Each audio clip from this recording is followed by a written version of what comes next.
তো বন্ধুরা, আজকে আমাদের রেসিপি হলো গন্ধরাজ চিকেন। তো এই রেসিপিতে অনেক কিছু দিতে হবে, দিয়ে রেসিপিটাকে বানাতে হবে। প্রথমে ভালো করে আলুগুলোকে এরমভাবে ছুলে ভালো করে ধুয়ে কেটে নেবেন, নিয়ে এরম করে তেলে ভেজে নেবেন। মশলা বেটে দেবো। এবার এটা ভাজা হোক, ততক্ষণে আমরা মশলাগুলো রেডি করি। আলুটা ভাজা হচ্ছে, এদিকে লাল লাল করে ভেজে নেওয়া হবে। এদিকে এই হাঁড়িতে ভাত ফুটছে। ভালো করে আলুটাকে লাল লাল করে ভেজে নেবেন। তারপরে আদাটিকে ভালো করে বেটে নেবেন।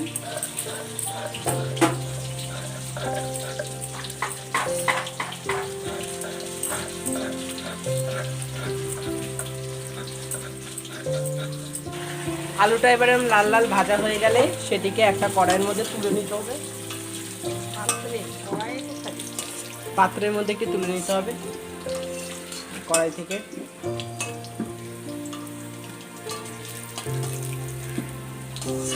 আমরা এক এক করে এরকম করে আলুগুলোকে তুলে নিচ্ছি।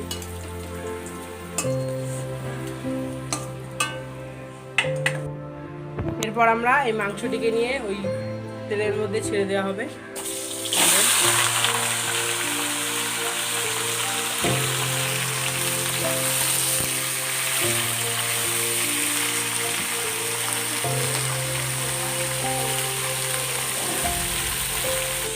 এরপর এর মধ্যে হলুদ গুঁড়ো, পরিমাণে নুন পরিমাণ মতো,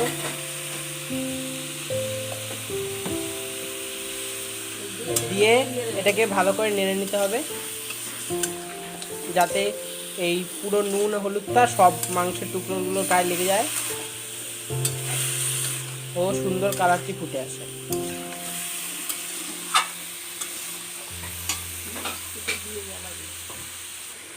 ওইদিকে আমাদের কড়াইতে মাংস রান্না হচ্ছে, ওইদিকে এখানে আদা বাটা চলছে।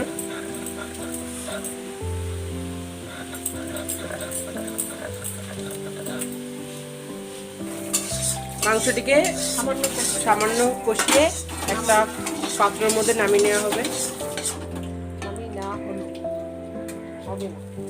তারপরে একটি কড়াইয়ের মধ্যে সর্ষের তেল ঢেলে দেওয়া হবে।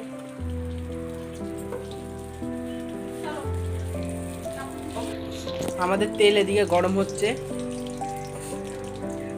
পেঁয়াজটিকে তারপরে এরকম ভালো করে কুচি কুচি করে কেটে নেবেন, তারপরে সেই তেলের মধ্যে দিয়ে দেবেন।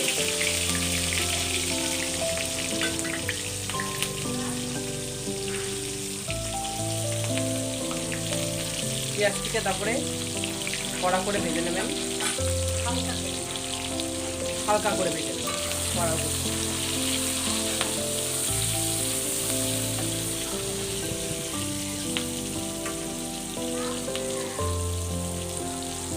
এদিকে আমাদের আদা বাটা হয়ে গেছে, এবার আমরা রসুন বাটতে চলেছি।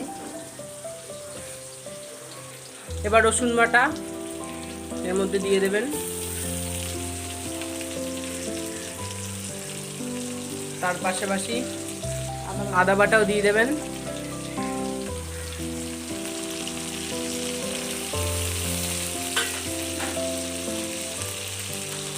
এই সবগুলি মশলা দেওয়া হয়ে গেলে এটাকে ভালো করে নাড়িয়ে নেবেন। তার মধ্যে হলুদ দেবেন,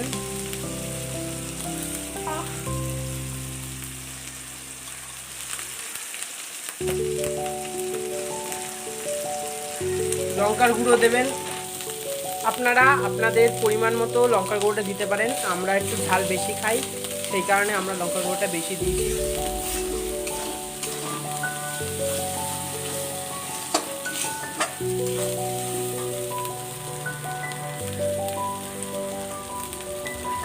তারপর ওর মধ্যে নুন দিয়ে দেবেন।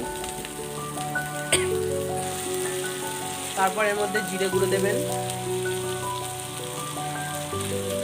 ধনে দেবেন, ধনে গুঁড়ো, জিরে গুঁড়ো দিয়ে এটাকে আবার ভালো করে নাড়িয়ে নেবেন। তারপরে এইখানে রাখা যে মাংসগুলি আগে রাখা হয়েছিল ওইটাকে কড়াইয়ের মধ্যে ঢেলে নেবেন।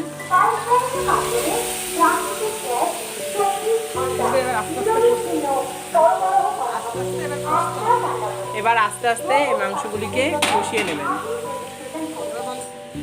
মাংসগুলি কষানো হচ্ছে, ওই ফাঁকে আমি আমাদের গন্ধরাজ লেবুর গাছ থেকে কতগুলি পাতা নিয়ে এসেছি ছিঁড়ে, ওইগুলিকে ওই মাংসের মধ্যে দেওয়া হবে। আমাদের গাছের এই গন্ধরাজ লেবুটি, আপনারা এই গন্ধরাজ চিকেন রান্না করতে গেলে গন্ধরাজ মাংস নামানোর আগে এটিকে ঘষে দেবেন, তাহলে ওই ফ্লেভারটা আসবে। 10 মিনিট ধরে এটিকে কষে নেওয়া হয়েছে।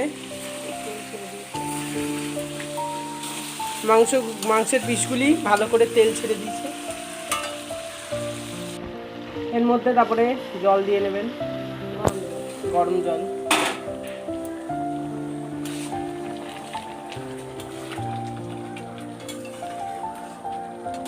এর মধ্যে তারপর আলুগুলো দিয়ে নেবেন, যে ভেজে রেখেছিলেন আগে আলুগুলো।